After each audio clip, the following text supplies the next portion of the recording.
नहीं, ये अच्छा पहल है आपका कि आपने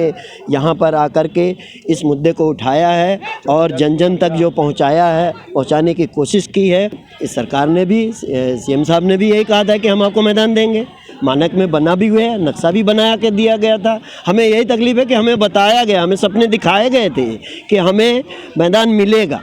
लेकिन आज मैं यहाँ खड़ा होकर देख रहा हूँ। मैं फर्स्ट टाइम बनने के बाद मैं पहली बार यहाँ पर आया हूँ, तो मुझे तो लग नहीं रहा है कि यहाँ पर फुटबॉल मैदान अब बन पाएगा, या फिर ये जितने भी अंडरग्राउंड के बाद में जो वेंटिलेशन का एरिया दिया गया है वो सारे जो है इतने क्लोज बना दिए गए हैं कि शायद ही के ग्राउंड का जो है, हमको अगर छोटा ग्राउंड भी देंगे अभ्यास के लिए तो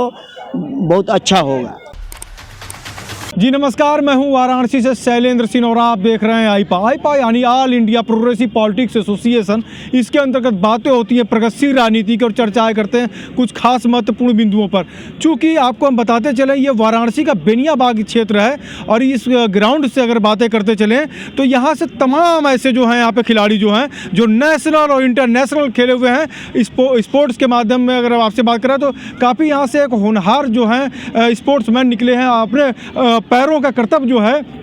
फुटबॉल के क्षेत्र में इन्होंने अपना प्रदर्शन किया है और अच्छे अच्छे जगह पे खेलने के बाद यहाँ पे इस बनारस का नाम रोशन किए हैं। और जानते हैं आज इसी कड़ी में हमारे साथ मुलाकात कराते हैं हम आपको, अपने दर्शकों को, विनोद कुमार जी से, जो कि इंटरनेशनल फुटबॉलर रहे हैं, खिलाड़ी रहे हैं और कई पुरस्कारों के विजेता रहे हैं। नाइजीरिया समेत कई देशों में जाके खेले हैं, रेलवे तरफ से खेले हैं। जानते हैं कि किस तरीके का क्या हाल है, पूर्व में क्या हाल था इस फील्ड का, आज क्या हाल है। स्वागत है सर आपका।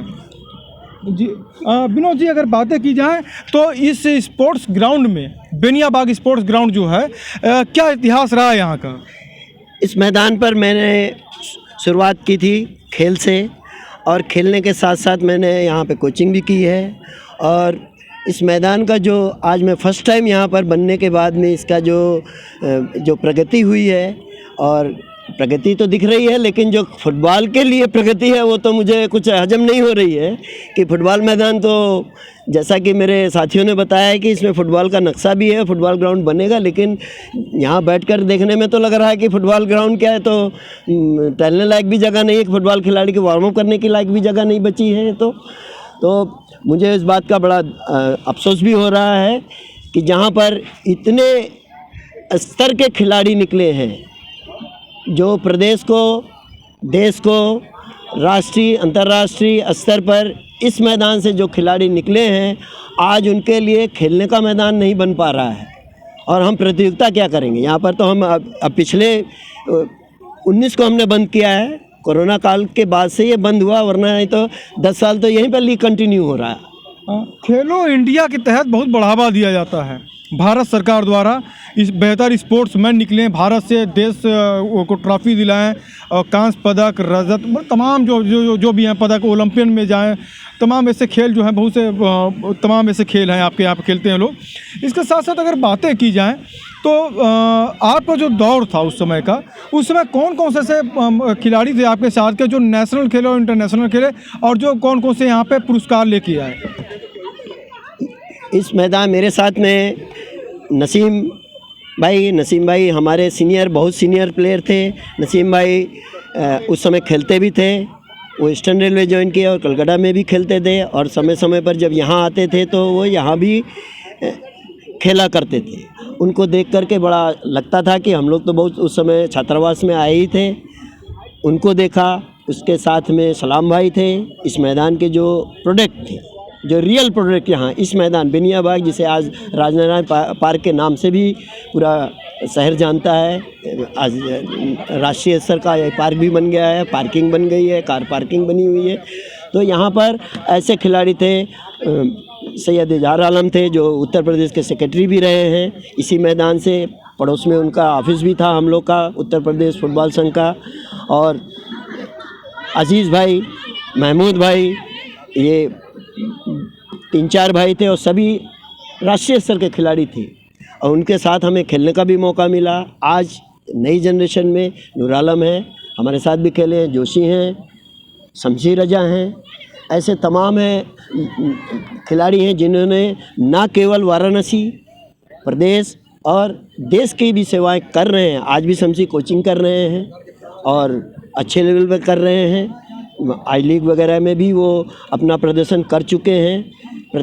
प्रदेश को भी कई संतोष ट्रॉफी में भी उन्होंने शिरकत की है और बड़े अच्छा परिणाम भी दिया है उन्होंने। बातें की जाएँ जैसे यहाँ पे वाराणसी का ये एक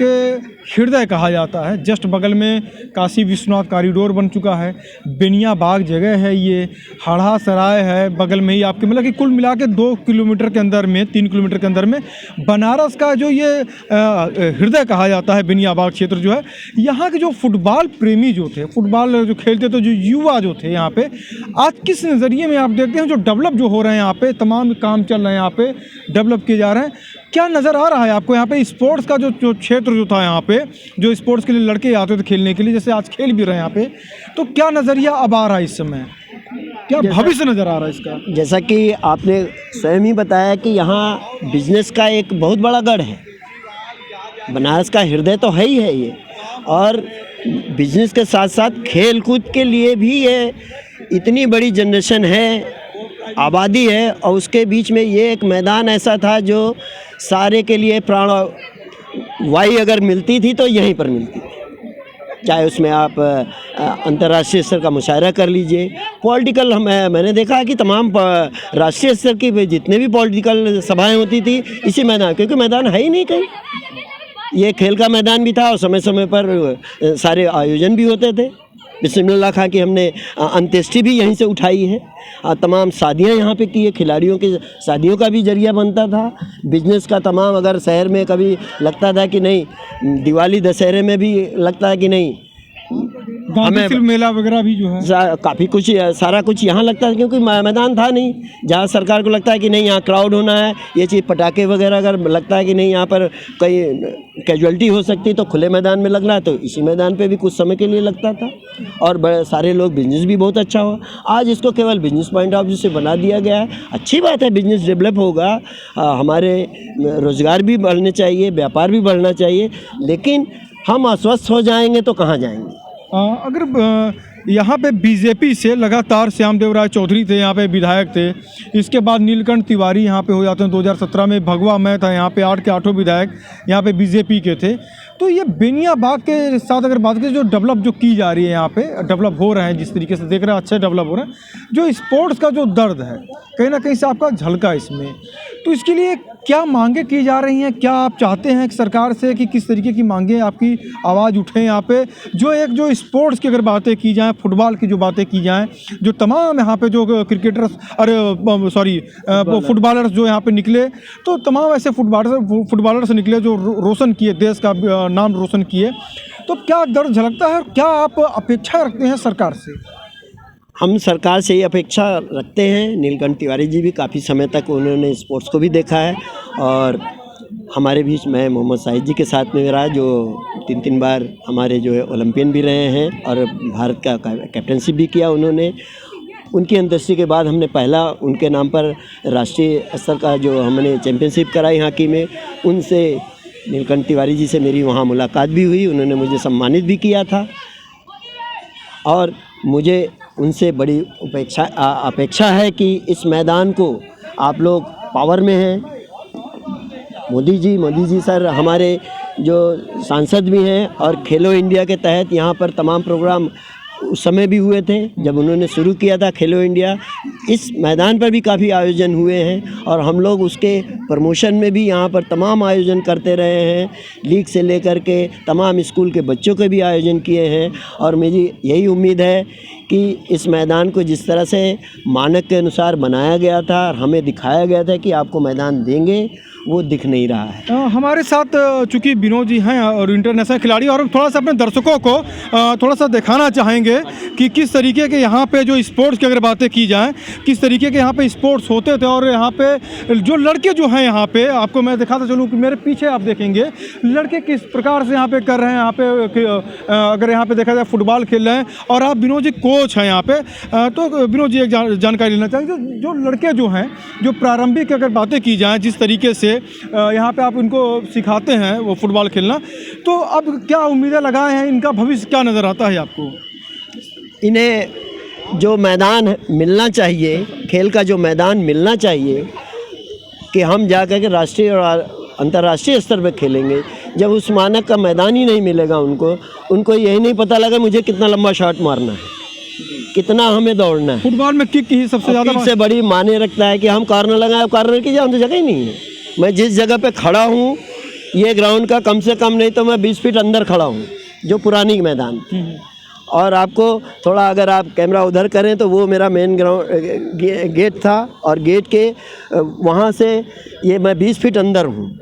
मैदान के। अब 20 फीट इधर खड़ा हो रहा हूँ तो इधर बचा ही कितना है, मुश्किल से 30 फीट ग्राउंड बच रहा है। और 30 फीट का ग्राउंड हम अगर प्रैक्टिस करने के लिए रखेंगे तो बच्चे को तो कुछ आइडिया ही नहीं होगा कि हम कितना नेशनल स्तर पे या स्कूल नेशनल पे के लिए भी हम खेल पाए। तो कहीं ना कहीं से जो ये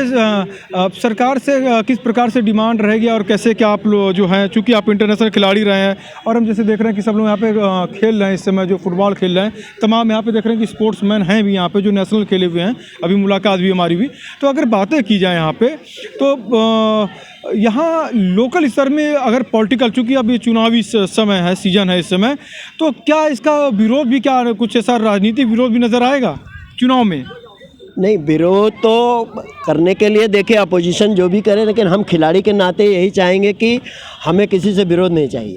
क्योंकि इस सरकार ने भी, सीएम साहब ने भी यही कहा था कि हम आपको मैदान देंगे। मानक में बना भी हुआ है, नक्शा भी बना के दिया गया था। हमें यही तकलीफ है कि हमें बताया गया, हमें सपने दिखाए गए थे कि हमें मैदान मिलेगा, लेकिन आज मैं यहाँ खड़ा होकर देख रहा हूँ, मैं फर्स्ट टाइम बनने के बाद मैं पहली बार यहाँ पर आया हूँ, तो मुझे तो लग नहीं रहा है कि यहाँ पर फुटबॉल मैदान अब बन पाएगा, या फिर ये जितने भी अंडरग्राउंड के बाद में जो वेंटिलेशन का एरिया दिया गया है वो सारे जो है इतने क्लोज बना दिए गए हैं कि शायद ही के ग्राउंड का जो है, हमको अगर छोटा ग्राउंड भी देंगे अभ्यास के लिए तो बहुत अच्छा होगा। तो आप थे हमारे साथ विनोद जी, जिन्होंने बताया कि फ़ुटबॉल के क्षेत्र में किस तरीके से लोग अपना भाग्य आजमा सकते हैं। और हम एक सवाल और का जवाब आपसे लेना चाहेंगे, क्योंकि आप एक इंटरनेशनल खिलाड़ी रहे हैं। यहाँ पे आईपा की जो मुहिम है, हमारी जो चैनल की जो मुहिम है, हम लोग जन जन तक पहुँचते हैं, सबकी बातों को उठाते, जन समस्याओं को उठाते हैं, राजनेताओं के पास पहुँचते हैं, वरिष्ठ पत्रकारों के पास पहुँचते हैं, खिलाड़ियों के पास पहुँचते हैं। हमारी इस आईपा की मुहिम को आप क्या कहेंगे? नहीं, ये अच्छा पहल है आपका कि आपने यहाँ पर आकर के इस मुद्दे को उठाया है और जन जन तक जो पहुँचाया है, पहुँचाने की कोशिश की है। और मैं समझता हूँ इसका प्रभाव अवश्य सरकार पर पड़ेगा, खेल निदेशालय पे पड़ेगा, क्योंकि खेल निदेशालय का भी अब तक जो अभी पिछले कोरोना से पहले जितने भी आयोजन है उसका 50% इस मैदान पर आयोजन हुआ है, चाहे वो स्कूल लेवल का हो, चाहे वो खेल निदेशालय और खेल संघ के माध्यम से कोई भी आयोजन हुआ जो समन्वय से होता रहा, वो 50% इस मैदान पर सहयोग हुआ है। तो आप हमारे साथ विनोद जी, जिन्होंने बताया कि यहाँ पे किस प्रकार से फुटबॉलर जो हैं नेशनल और इंटरनेशनल पहचान बनाए, और ख़ुद अपना जो है यहाँ पे इन्होंने प्रैक्टिस की और इसके बाद इन्होंने एक अपनी पहचान बना ली थी। अगर बातें की जाए तो यहाँ पे अगर जिस तरीके से अगर युवाओं को अगर अवसर मिलेंगे तो निश्चित ही आने वाले भविष्य जो हैं यहाँ से उज्जवल होंगे इन युवाओं के लिए, और देश के लिए ज़रूर यहाँ पे बहुत से पुरस्कारों के ढेर लगाएंगे यहाँ के युवा। वाराणसी से शैलेंद्र सिंह, आईपा।